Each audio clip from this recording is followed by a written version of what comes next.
All right, so we got to talk about what's going on with Venezuela because this is so out of control. It is so, it's so bizarre. You read these things and it just blows your mind what's happening. Because it feels like in many ways we're right back in 2003, right before the invasion of Iraq. And everybody knows it's evil and bad and wrong and based on lies, but you just feel so helpless to try to stop it because all the wheels are in motion and these psychopaths are committed to it, So let's start with this. So as you all know, there was this Venezuelan opposition leader named Maria Corina Machado, and she was given the Nobel Peace Prize. Now, she literally, as soon as she was given it, she immediately announced, I am dedicating this to Donald Trump because he deserves it. So right off the bat, this woman is a total deranged hack. Just a total hack. The fact that she did that tells you everything you need to know about her. And the fact that the Nobel Committee gave it to her also says a lot about them, how much of a joke they are. So, as I said, she's the opposition leader in Venezuela. And, to put it simply, this woman is insane. This woman is insane. Of course she doesn't deserve a Nobel Peace Prize, but she doesn't deserve to have any fucking cameras in her face or microphones by her mouth, okay? Because she needs help. She's sick in the head. So, look at this. Venezuelan opposition leader Maria Corina Machado insists that Maduro rigged the 2020 U.S. elections against Trump and many other elections in the region. Hey, Nobel Committee, thanks. Good job making this scumbag fucking world famous. Your prize is worth a dick. I would be embarrassed now to get a prize from them. I'd be humiliated by that. These are the sorts of people you're picking? Are you kidding me?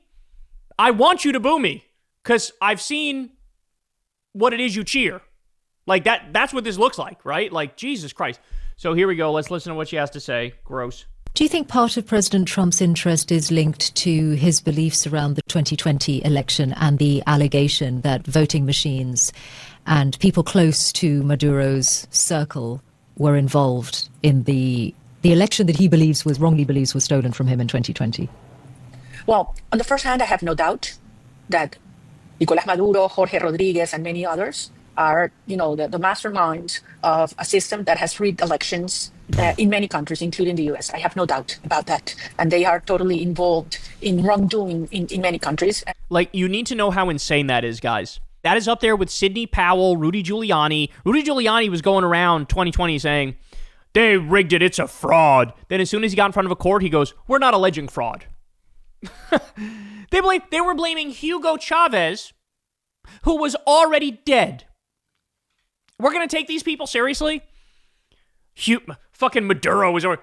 Are you kidding me? What kind of a sick joke is that? And even the idea that, why? Why would he want to help Biden? The Democrats are also super fucking way too aggressive on these countries. In fact, I wish they were more, hands off. Let's negotiate with them. Let's make deals and shit. Unfortunately, they're not. They're like, why do you think they're not fighting back now? As Trump is basically going for his regime change. You don't see many Democrats fighting back except Ro Khanna and maybe Mark Pocan. There's a handful. But most of them are fucking being quiet. Why? Because they low-key want Maduro gone too. So this is it's an insane, insane lie. It's an insane lie. And she is doing war propaganda, trying to convince Western audiences, yes, you should want to overthrow this guy. You should want to do another regime change war. More. The Nobel Prize winner urges U.S. invasion, offering the natural resources from her homeland. What a sick fucking joke. Watch. We have in Venezuela the largest oil reserves, proven oil reserves in the world. The 8th reservoir of natural gas, huge potential in electricity, gold, critical minerals, and so on.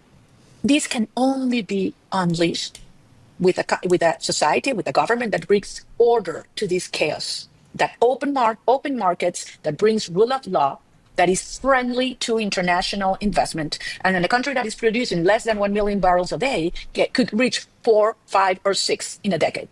So what she's saying here is, please do a coup, put me in control, let me be president, and in that scenario, I will let the West plunder our resources.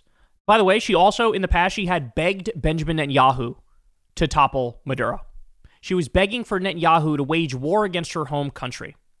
She also tried to argue that Hamas has a foothold in Venezuela. I'm not kidding. This is who was given the Nobel Peace Prize. It makes me want to shove my nuts in a waffle iron.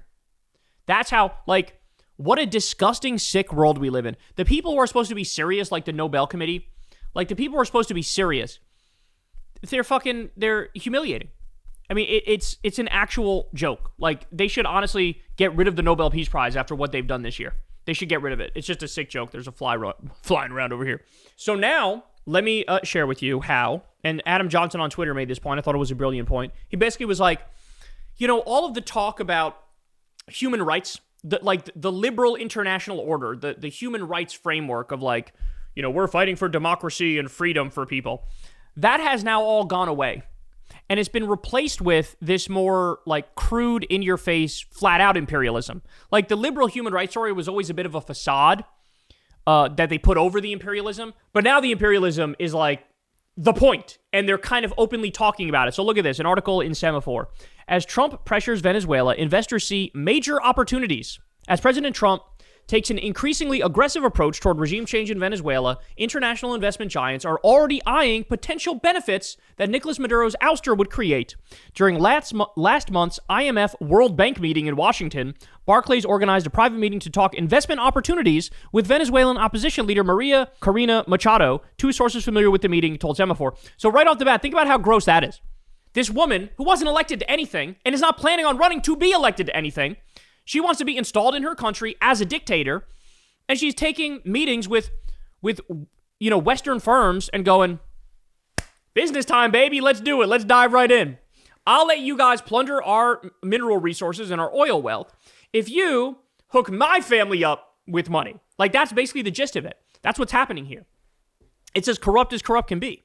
It literally cannot get any more corrupt than this, and they're just openly discussing it. So now they've dropped the thing of like, we care about the people of Venezuela and they're under the oppressive boot of Nicolas Maduro and we're going to free them because we need democracy in the region. They're literally saying, let's put this woman who's not elected to anything in control of the country. Like, what? What happened to the human rights concern and all that? The meeting was widely attended by investment firms, hedge funds, and others interested in future business in Venezuela, said Rafael de la Cruz, the director of the U.S. office of Machado and Edmundo Gonzalez Urrutia, who is recognized by the U.S. as the winner of the last Venezuelan election. See, that's incredible. They're just making shit up. The opposition leader's team has held informal conversations with the World Bank, IMF, and Inter-American Development Bank about Venezuela's future. Quote, we have been in touch with several companies that are showing more and more interest in the possibility of opening up Venezuela for business, he said in an interview. In addition, UBS's chief investment office put together an 8-page memo last month that focuses on visualizing the day after tomorrow in Venezuela. The research document highlighted that the Trump administration's hawkish approach toward Caracas and noted that Venezuela's transition away from Chavismo could unlock major opportunities, in part because of its oil reserves and severely underutilized economy. The uptick in intrigue comes as the Trump administration continues to amass military assets in the region and develop potential plans for further action in Venezuela. So notice, the other thing that's gone here is the pretense of, I thought this was about narco-terrorism. I thought Venezuela was secretly a gang member, or a gang leader, I should say. They even dropped that bit. This is more raw honesty. This is more like, yes, we want to take over the country, do regime change, put in a puppet, take the natural resources, so the fucking mineral wealth and the oil wealth, loot, plunder, and pillage, and we get to take it, we get to make all the profit, and we get to control the region. And as I told you, it was always about the oil. Trump literally said it in 2023. He was giving a speech. He said, we almost got rid of Maduro. And this was in his first term. They tried a CIA coup and it failed. We almost got rid of him. And if we did, we would have got that oil so fast. I played the clip for you on air before. So this is who we're dealing with. The United States is a gangster government. This is a mafia thug government. And this is how they act. And so it's an astonishing thing to see. And then also that you see all these other corporations, they're all just like waiting for a piece of the action. I mean, that's crazy, bro. That is so crazy. They're just openly talking about, I mean, if any other country acted like we acted, we so long ago would have said, these people are psychos and they're a rogue regime and they need to be fucking put in check. But we do it and everybody acts like it's perfectly okay. So, the mask has slipped, y'all. The mask has slipped. And to live in this kind of a world where might makes right and it's the law of the jungle, it's not a world anybody should want to live in, because you can always be on the wrong side of that equation. You know, there's always different empires over time that rise and fall. And like, we should strive for a better world where, you know, equality matters, justice matters, human rights matter, international law matters.